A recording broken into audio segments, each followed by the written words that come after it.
Hi, Jessica. It's nice to have you back. I know we wanted to talk through this coaching session just around how you've been able to land interviews, but that you don't hear anything back after the second interviews.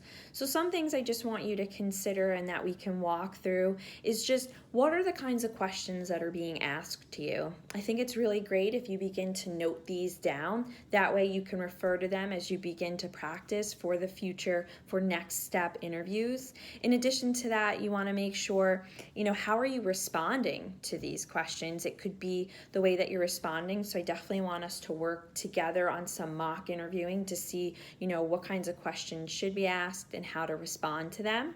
I also want you to consider the STAR method when it comes to answering your questions. You want to think of the situation, the task, the action, and then the result. That way you can build together a good story when it comes to a behavioral type question.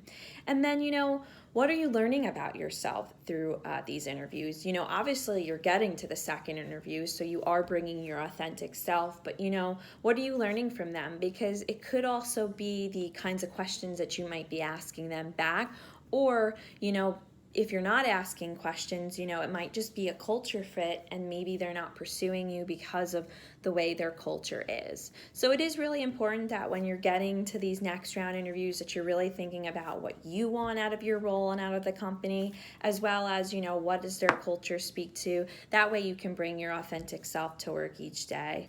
And, remember, they're interviewing you, but you're interviewing them back. So it's really important that, not just asking questions, but really getting to know, who the team members or the manager could be. Because remember, these are going to be the people that you'll work with in the future too.